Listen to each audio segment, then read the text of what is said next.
What's good, y'all? We are excited to be back with you for another edition of Barely Qualified Picks. We're back with you this week with our Week 6 picks. We're going to take a look back at what was a thrilling Week 5 in college football, and we're going to take a look ahead to a few key matchups on the Week 6 slate that we're excited about. One quick housekeeping item. We're playing with the structure and approach of this pod a bit, and today we're making a pretty decent pivot. Instead of leading with an article on our Week 6 picks and then following with a video, we're going to lead with the video and then use some AI tools to create a draft article that I can take that last 30% of the way to what I would call quality and publish for you guys all shortly on Substack, hopefully tomorrow morning. Now, before we dive into Week 6, let's take a quick look back at Week 5, where we went 1-4, bringing our season-long record to an even 500 at 5-5. Things did not start well with Army failing to show up on both sides of the ball at East Carolina last Thursday night. The Pirates jumped out to a 21-0 first quarter lead behind big plays in the passing game, including a 40-yard touchdown from Caton Hauser to Anthony Smith, and that was en route to a 28-6 ECU win. The thing about Army is they are very one-dimensional. And the thing about being a one-dimensional rushing attack, it ain't easy to come back when you get down, especially when you get down early. Army had a little bit more passing potency last year with Bryson Daly running the offense. They do not have that this year with Dwayne Coleman. He seemed to have none of the magic when it came to throwing the ball against ECU. And that's even with, there was an Army receiver that dropped a couple of really key passes, but even so, that passing offense, every time they would take the snap and they would go into a passing play, you were just gripping your seat hoping for the best. Friday night, the results didn't get a lot better as Florida State never got fully into rhythm at Virginia. They fell 46-38 in double overtime despite generating 256 rushing yards on 5.3 yards per carry. There aren't many times that you're going to generate 250 plus yards on the ground. You're going to average better than a 5-yard per carry clip, and you're still going to lose. But Florida State found a way to do that at Virginia. Not to mention that they also took the ball away 3 times from quarterback Chandler Morris. He had 3 interceptions. Florida State still found a way to lose at Virginia. Not the kind of performance that you would expect from a Florida State team that was looking back. Perhaps Virginia is better than we or I thought. Despite throwing the 3 picks, Chandler Morris did get the win. And maybe the Seminoles were looking ahead a little bit to this week's matchup at home with number 3 Miami. Whatever it was, call me unimpressed when it comes to the version of the Seminoles that showed up in Charlottesville last week. And if they look like that against Miami, they're going to be in for a long day. Saturday had the week nearly looking like a total loss as USC's offense hiccuped. The defense totally no-showed at Illinois, failing to cover the 6.5, failing to cover anything in a 34-32 loss. And then Central Florida couldn't get untracked. Well, Kansas State certainly did get untracked in beating Central Florida 34-20 in Manhattan. UCF never really had a chance at the backdoor cover, much less the front door cover in this game. It was a tough one to track. But then, thankfully, not just because I'm an Oregon alum and an Oregon fan, the Ducks showed up in Happy Valley and they largely quieted 110,000 plus whiteout crowd fans in Beaver Stadium. Honestly, you could almost feel Oregon let off the gas when Jordan Davison scored from 8 yards out to make it 17-3 with 12:25 still to go in the fourth quarter. Up to that point, first it was just a rock fight. We got to halftime, it was 3-3, and you still felt, at least I still felt, as objective as I could be, that Oregon was the better team, that they had the better defense and they had the better offense, as great as that Penn State defense looked under Jim Knowles. And then, of course, in the second half, as Oregon made that push, got up 2 touchdowns, it felt like the game could be over if Oregon didn't let off the gas. But then they did let off the gas, let Penn State back into it. Penn State obviously hitting on that 38-yard touchdown and to Ross, and then tightening the game up to 17-10. But thankfully, not only did the Ducks pull it out, there was a scary moment with tight end Kenyon Sadiq, who's an absolute monster for the Ducks. Seemed like he could have had a bad ankle injury. Fortunate, did not have a bad ankle injury, came back to the game. Dante Moore was able to lead the Ducks to a strong finish. They were able to get the win and cover the 3.5.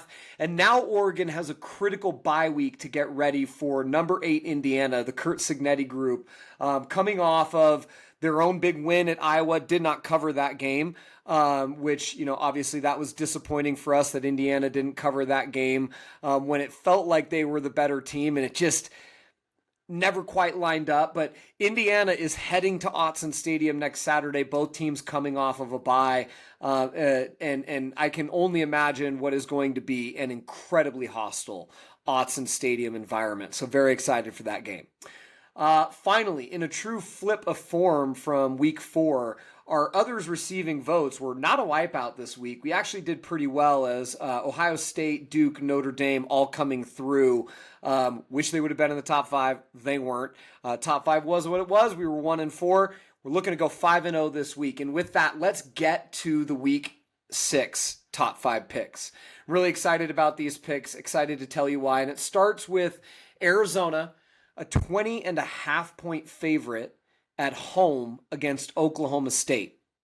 Yes, 3 touchdowns. It's a lot. I still think that Arizona is going to cover that, and I wouldn't have been surprised if it was 24.5, 27.5, or even 28.5. The Wildcats are in their second year under Brent Brennan, who took the reins from Jed Fish when he jumped to Washington to take over for Kalen DeBoer, who left for Alabama. Whew! Okay. So Arizona didn't have a great year last year. They had a strong 2023, and then when Jed Fish left, there was a complete overhaul. He took guys like Jonah Coleman with him, and Arizona really had to start over. But one of the guys that didn't leave was Noah Fafita, who is still Arizona's starting quarterback this year, 3rd straight year that he's been the starting quarterback, and he's led Arizona to a 3-1 record, 0-1 in the Big 12, coming off of their very disappointing 39-14 thumping at the hands of Iowa State, in which Fafita threw 2 interceptions, and Arizona lost the turnover battle. Now, setting that Iowa State game aside, obviously Arizona wanting to bounce back from that in a big way at home. Looking earlier in the year, Arizona does have what is looking more and more like a quality win in their win over Kansas State. Kansas State has found its footing a little bit, obviously, with the win and the cover over UCF. And they looked good doing it. So if we see Kansas State continue to improve and their resume look better and better each week, that only makes Arizona's profile look better as well. Arizona also has a 40-6 season opening win over Hawaii. Now, the Rainbows are usually a doormat of college football, but they do have some years where they're more than a doormat. This seems to be one of those years where they're more than a doormat, and Arizona did get a really quality win in that regard. They took on an opponent that's playing, kind of above their weight this year, and Arizona put them down pretty handily with a 40-6 victory. So, I would say that it's not that Arizona has played the best competition, but they have not dieted on cupcakes either. And I think when you look at Oklahoma State, conversely, Oklahoma State, obviously, we've talked about them a lot this year. They've struggled mightily. They fired Mike Gundy, one of several coaches fired. More coaches fired this early in the year than I can remember. But Oklahoma State is coming off of a 45-27 loss that on paper seems like a pretty big loss, 18 points. Not a small margin of victory. But in many ways, it was a small victory for Oklahoma State, who, had really not shown up at all this year. As we had talked about, motivation deficit, talent deficit. They got stomped 69-3 at Oregon. They lost at home to Tulsa, a game that they had not lost to Tulsa at home since 1951. So, it's not been a great start to the year for Oklahoma State. They went to Baylor. Baylor was its own 20.5-point favorite. So 2 weeks in a row that Oklahoma State is a 20.5-point dog, just a half point shy of 3 scores.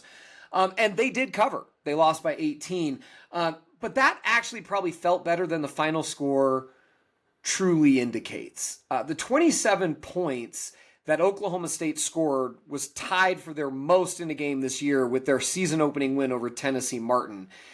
And it also left Oklahoma State with the number 16 scoring D, the number 16 total defense, number 15 total offense, and number 16 scoring offense in the Big 12, a conference of 16 teams. So it really didn't move the numbers for them much at all. Yeah, they had some fight against Baylor. But even when you look at that fight against Baylor, kind of petered out. Oklahoma State scored 20 points in the first half, and then they only scored 7 in the third quarter, and then they got shut out in the fourth quarter. So, we can't even really say arrow pointing slightly up for Oklahoma State. They had a flash in the pan. They had a moment in that first half against Baylor. Baylor got things under control, and they ended up winning easily. Not that Baylor cared about another 3 points to cover the spread, but probably felt good to Oklahoma State. I don't think they're going to get that kind of treatment this week.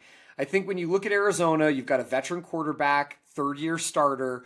You've got 2 big play running backs in Ismail Mahdi and Quincy Craig. Both guys have broken 60-yard runs this year.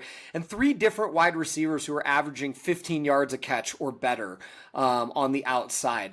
You look at it, and Arizona's only 10th when it comes to total offense in the Big 12. But that's still miles better than where Oklahoma State is. And that's paired with an Arizona defense that's ranked 17th nationally in total defense, 24th in passing defense, and 25th in scoring defense. So Oklahoma State has got its work cut out for them. Offensively, generic Trevor Lawrence is not going to have an easy day. Arizona is going to be pissed off about the beating that they took last week at Iowa State, and they're going to look to get right. They're going to look to start with the defense. I would suspect that the Arizona offense is going to get 28, 35 points. I don't think they're going to be kicking a lot of field goals against Oklahoma State.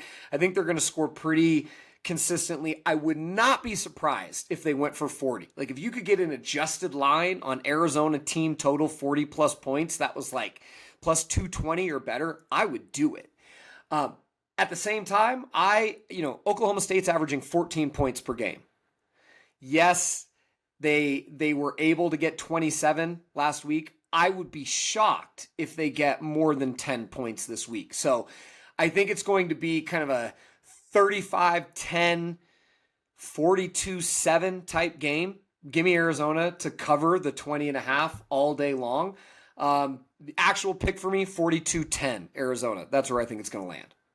All right, second game of the week. We're going back to the well with Army. We've got Army, a 7.5 point favorite at UAB, Alabama Birmingham, which for those of you who may have forgotten, Alabama Birmingham actually shut down its football program not that long ago, a few years ago, and then the boosters were able to bring it back. Now, head coached by former NFL quarterback Trent Dilfer. There are some other NFL names on the staff, but look, let's be really honest with ourselves. UAB has never been a great program.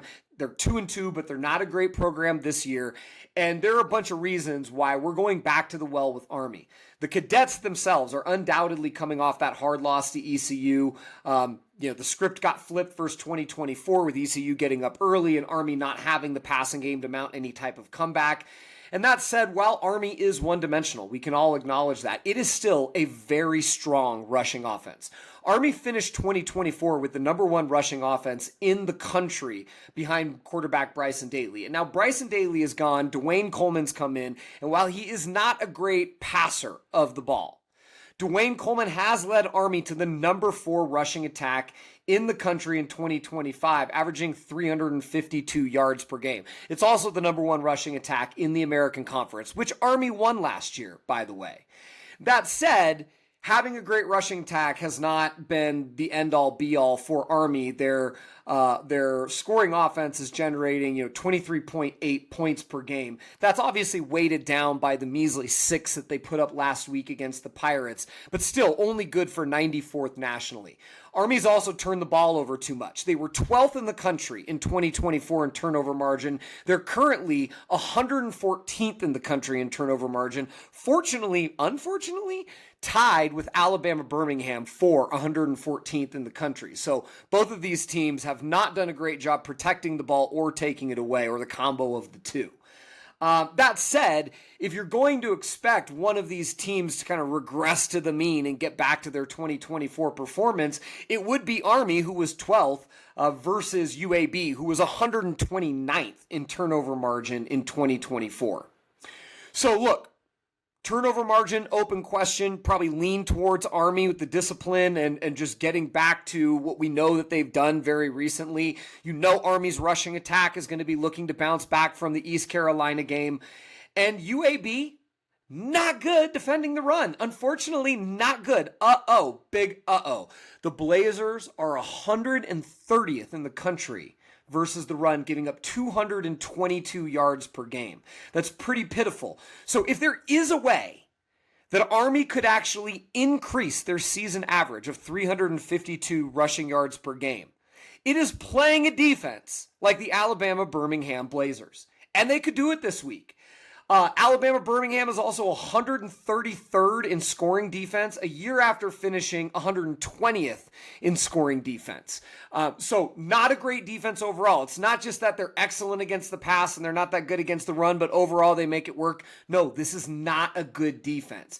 And the question then becomes, if UAB, who couldn't stop Navy, they played an offense that was very similar to Army, probably with a better passing attack, maybe a bit more dynamic this year, but a very similar triple option rushing offense in Navy, and they lost 38-24. We'll talk about that more in a second. But if you look at that, if they can't find a way to get up early, UAB does not have the defense to control possession and to get enough points on the board to win this game. And the question then becomes, can UAB replicate the same type of success that East Carolina had against Army through the air? And if so, can they do it early enough to get Army down and force them out of their schematic comfort zone? UAB is 43rd nationally in total offense, and it's essentially all due to their passing game, which is 13th nationally year to date. And by comparison, ECU boasts the 14th passing offense in the country through these 5 weeks. So that's UAB's ticket. They have to hit big plays, they have to hit them early, and put Army on their heels.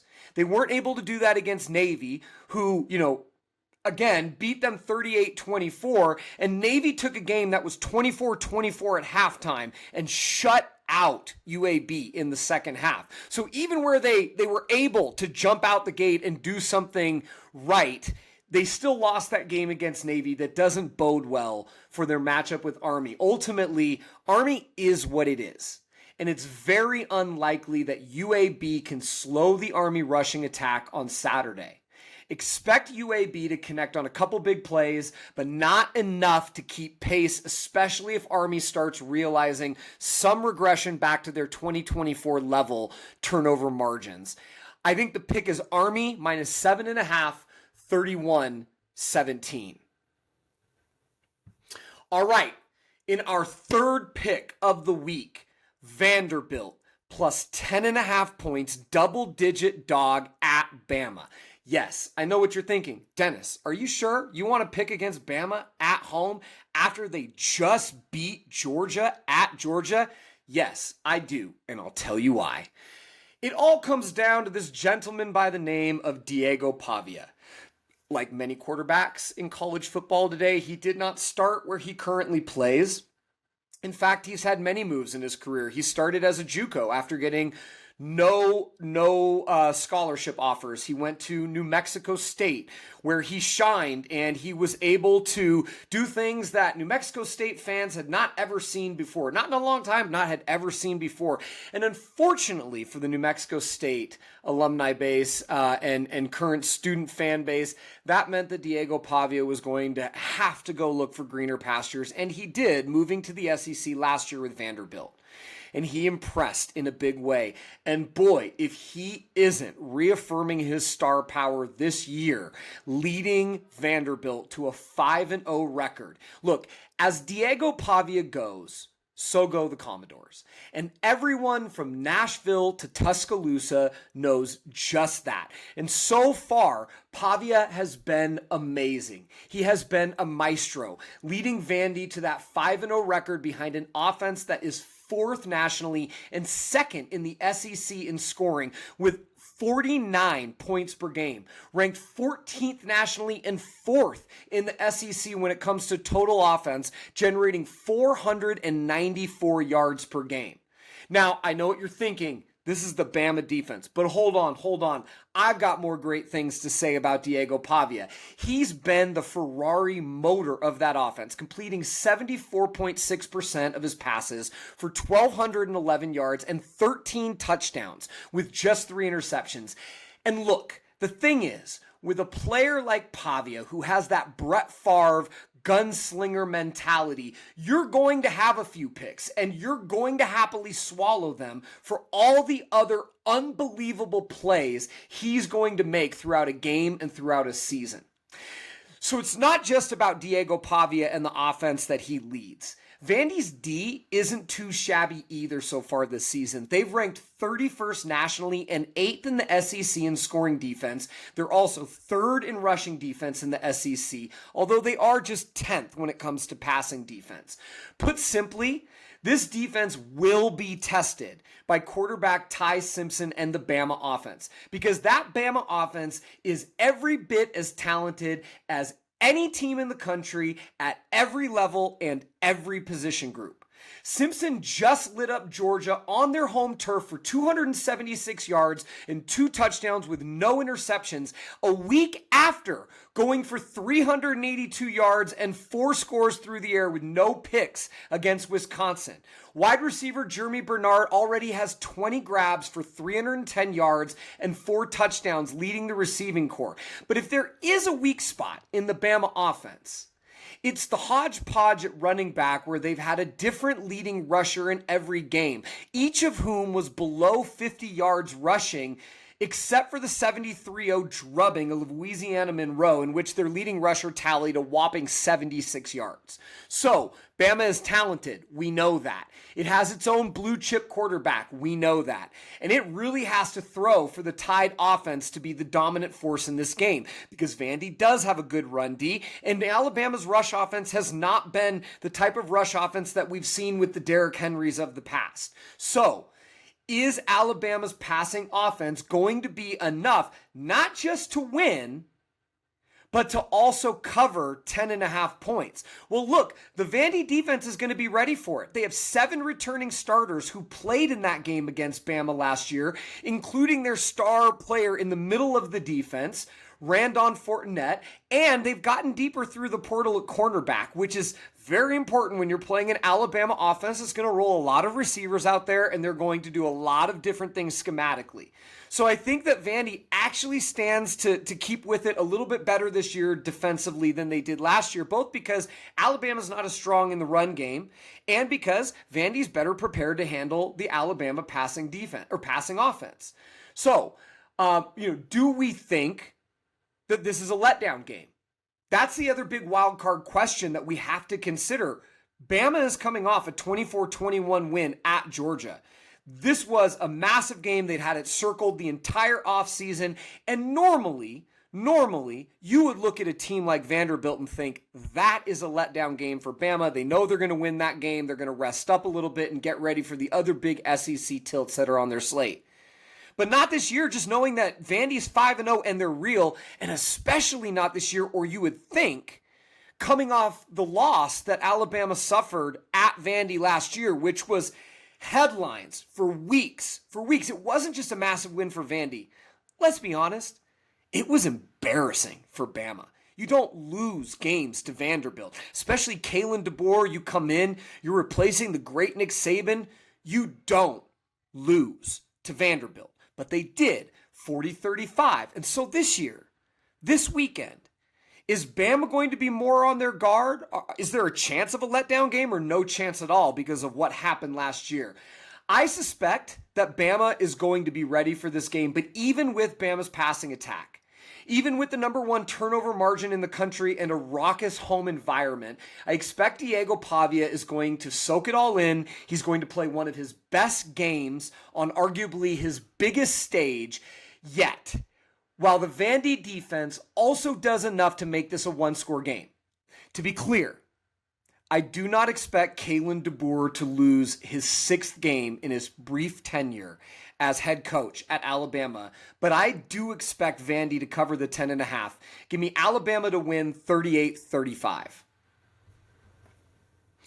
All right, and in our fourth matchup of the week, we are moving back to the Big 12 where we have Cincinnati minus 1.5 at home against 5-0 Iowa State. The 14th ranked Cyclones are going into Cincinnati. It's going to be a battle of two very talented, very hungry teams. Iowa State is led by Matt Campbell. He is in his 10th season. I actually almost can't believe that Matt Campbell is in his 10th season, but look, there is something to be said for longevity. Doesn't mean the longer you stay, the better you are. Mike Gundy was the second longest tenure coach in the country behind Kirk Ferentz. That obviously didn't work out so well this year, but I think there's something to be said for 10 seasons of Matt Campbell.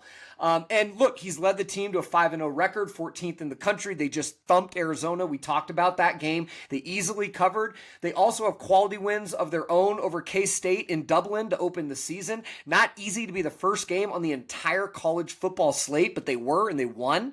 And then they beat Iowa, in-state rival. Iowa obviously revamped their offense. We've talked about Iowa. Iowa State was able to win that one in a rock fight, 16-13.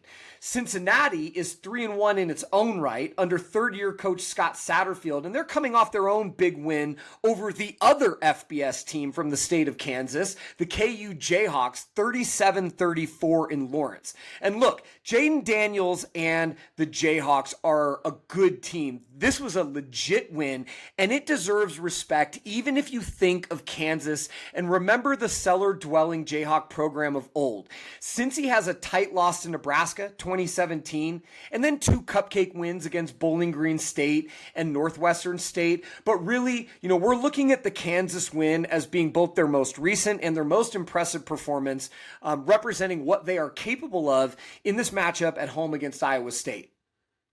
When Iowa State has the ball, the Cyclone offense is all run through quarterback Rocco Becht, who's completing 65% of his passes. He's got 1,103 yards, 7 touchdowns, and 2 interceptions.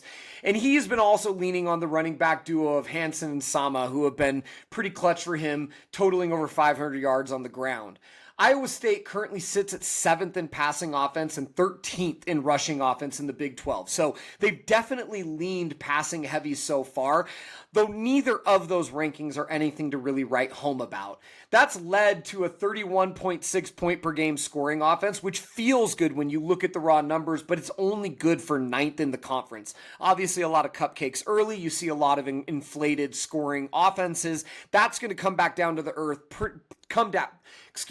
That's going to come back down to earth pretty much across the board in college football over the next several weeks. But for now, 31.6 points per game is only 57th nationally. That's also meh in a vacuum, but it is perhaps a bit more battle-tested when you look at Iowa State's schedule. Now, Cincy, by contrast, their defense is 8th in the Big 12 in scoring D and 36th nationally, so nothing to scoff at. They're 105th against the pass, though. The pass defense has not been great. That lines up pretty well for Iowa State to move the ball. They've been 31st against the run, but as we discussed, it's not really where Iowa State is going to lean anyways. So, expect to see the Cyclones try and exploit the Cincinnati passing defense in this matchup. And I expect that in doing that, ISU will move the ball enough to get to 21, 24 points. Maybe they get to 27 points. But will that suffice to beat Cincy on the road? That's a good question. And when Cincy is on offense, they're rolling out their own dual threat quarterback in returning starter Brendan Sorsby, who's led the Bearcats to the number 2 scoring offense in the Big 12 behind only Texas Tech with an average of 39.5 points per game. So you can see there's not a lot of differentiation in there. Some of that is cupcake infused, no doubt, but it's also a balanced attack with the number 4 passing offense and the number 7 rushing offense. So, when you just look at the productivity, you're talking about a higher level overall from Cincinnati than we've seen from Iowa State. And to that end, Sorsby isn't just Cincinnati's top passer. He's QB1, and he's got 1,043 yards, 10 touchdowns, and just one pick on the year. But he's also their leading rusher. He has carried the ball 35 times for 227 yards, 6.5 yards per carry, and he's got 4 TDs. Now, in the quarterback battle between he and Becht is also going to run the ball. He's got 38 yards on 36 carries, so he's going to get those 3rd and 1s, 4th and 1s, and he's got 5 touchdowns, so Becht can get you into the end zone. He's not afraid to plunge and get those 6 points, but I think in the quarterback battle, Sorsby is the much bigger risk when it comes to the dual threat capabilities that he puts out there on the field, and I think the Iowa State defense has to be more scared of Sorsby than the Cincinnati defense has to be of Becht. And as I think about the Iowa State defense, they're no dog themselves. They're ranked 4th in the Big 12 and 18th nationally in scoring defense. So it's not like Cincinnati's scoring offense is just going to go off and I expect them to beat all of their averages. Iowa State is going to be a tough test. They're also pretty balanced defensively. They rank 45th nationally against the run. They rank 52nd nationally against the pass. But will that be good enough to completely hold down the Bearcat dual threat attack? Enough at least to beat the Bearcats? I don't think so.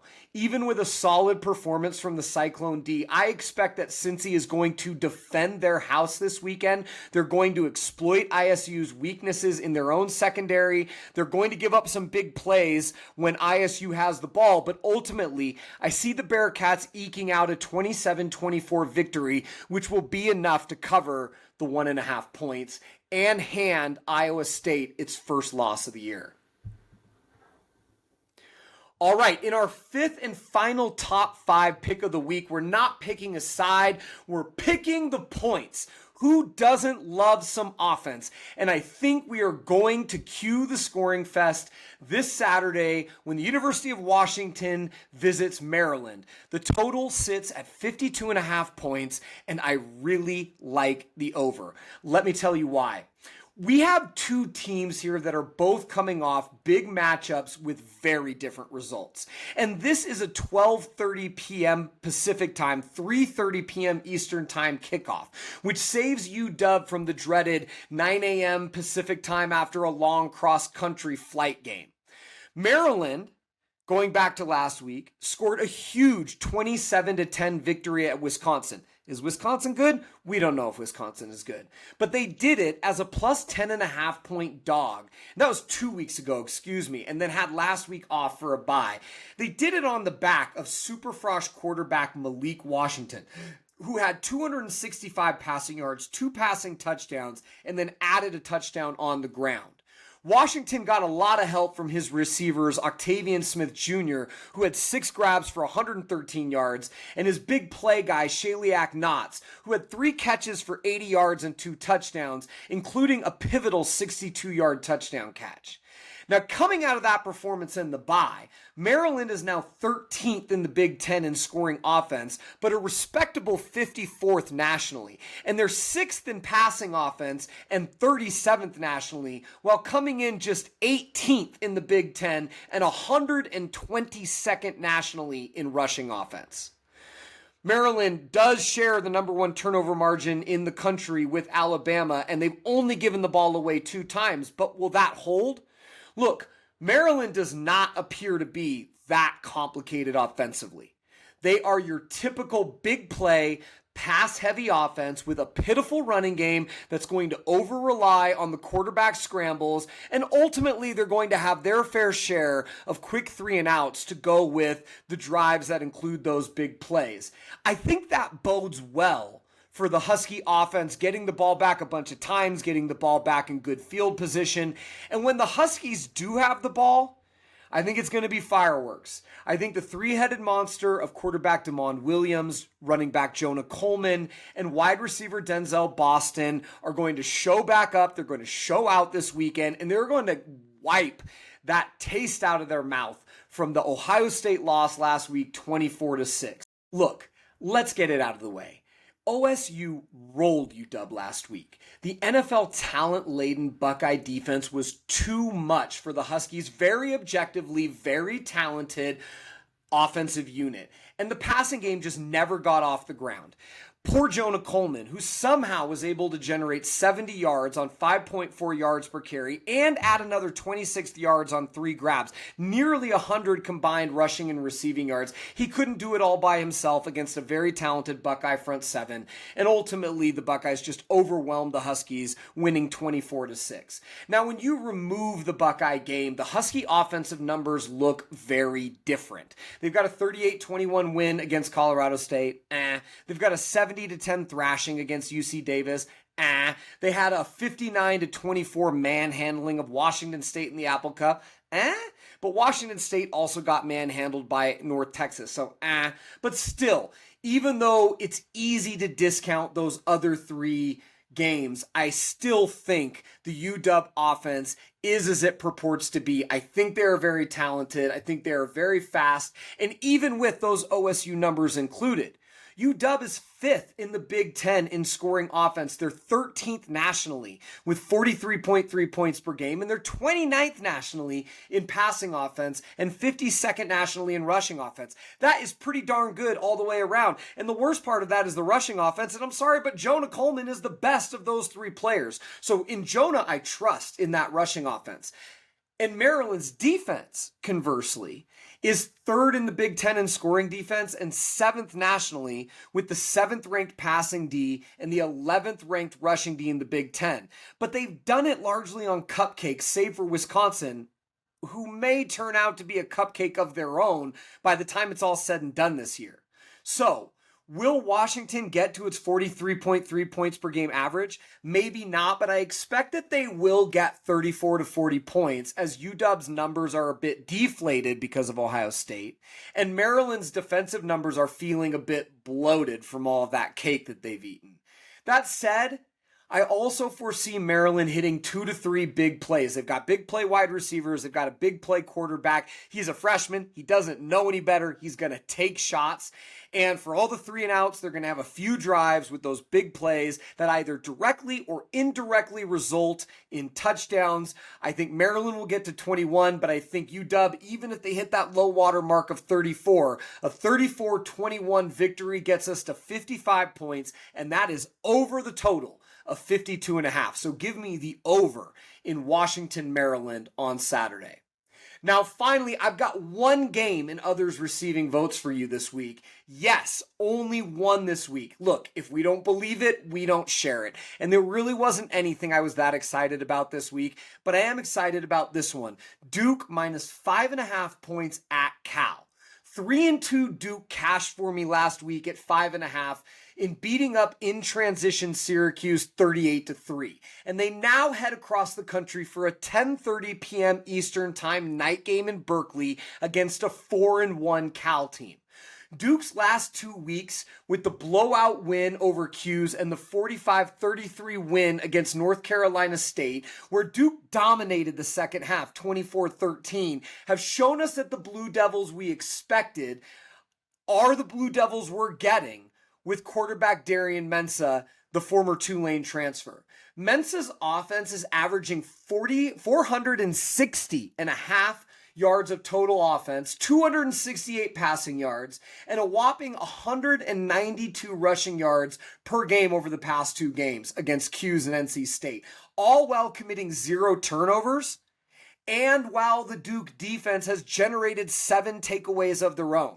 Cal's defense has been its anchor this year. There's no doubt they're allowing just 18 points per game, which is good for 2nd in the ACC. That's good for 34th nationally with the 36th ranked national rush defense and the 53rd ranked pass defense in the country. Top third of the conference in all of those respects. The D has been stout, no doubt, but it also hasn't faced an offense or a quarterback as talented and dynamic as Mensah, the running back duo of Anderson Castle and Nate Shepard, and wide receiver Cooper Bearcats, who has 21 grabs for 409 yards and 3 touchdowns on the year. Cal may hold Duke below the 41.5 points per game that they've averaged over these last 2 games. But even with a long road trip, I'd expect that Mensah will be able to get 27, 28, 30 points on the board for Duke. And offensively for Cal, can they match that? True freshman Jaron Kiawe Segapoletele is filling the big shoes Fernando Mendoza left when he transferred to Indiana in the offseason. Obviously doing big things at Indiana. In many alternate universes, the Cal fans are very disappointed and wishing he hadn't left. But Sagapolitelli is having a good year.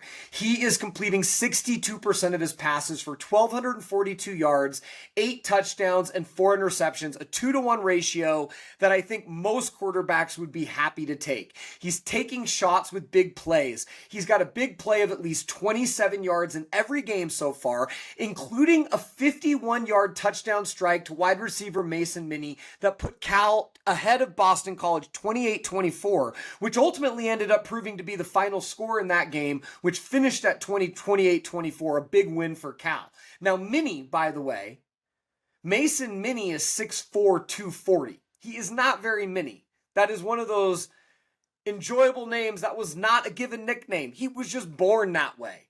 But he had that big catch, and Cal is making big plays. On the season, though, when you look at the numbers all up, the Bears' offense is towards the bottom half of the ACC. They're 13th in scoring offense, 14th in passing offense, 11th in rushing offense. Their national numbers, 89th in scoring offense, 118th in rushing offense. They do not warrant praise. Losing Jade Knott hasn't been super incredible at Oklahoma, but he left a hole at Cal in the rushing offense that has not been filled this year. And the Cal offense also has not done a great job protecting the ball. They've given it away 6 times this year. So while Sagapolitelli has gotten the job done when it counts, obviously he's racked up 4 wins, including wins at Boston College, against Minnesota, and over Pac-2 Titan, Oregon State. The overall offensive ratings aren't great, and if Cal plays to those averages, it will likely turn the ball over a couple times in the process, and the results might not be good enough to hang with Duke. Now, Duke's defense has to defend Cal, and it won't be easy, but Duke does have those 7 takeaways in the last 2 weeks. The question is, do we see the Duke of the last 6 quarters, the second half of North Carolina State and the Syracuse game, against the Syracuse team that was in transition with Steve Angeli going down for the year at quarterback? Or do we see the Duke that we see, in the numbers across the games that they've played year to date? And, when you look at the numbers, Duke is just 11th in the ACC and 87th nationally in scoring defense. They're 13th in the ACC and 109th in passing defense. And they're 13th in the ACC and 66th nationally in rushing defense. So at least better than the passing defense. All that to say, Cal may not have the most impressive offensive ratings, but if both of these units play to their averages, it should be an interesting matchup. That said, I do not think we see both of these teams play to their season averages in this game. I think we see more of the Duke team we've seen these last 6 quarters, particularly on defense. And I also think that Mensa will continue to operate the Duke offense at a high level, in line with the same level of play that we saw from him last year at Tulane. And that is going to be good enough for the 27 plus that they need to beat Cal.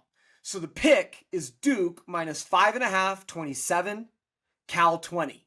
That's it for another week. Let's get that 5-0 sweep this week. Let's also get that extra bonus credit with Duke and go 6-0. As always, may the betting gods be on your side. Look forward to chatting with you tomorrow on NFL Picks. Take care, everybody.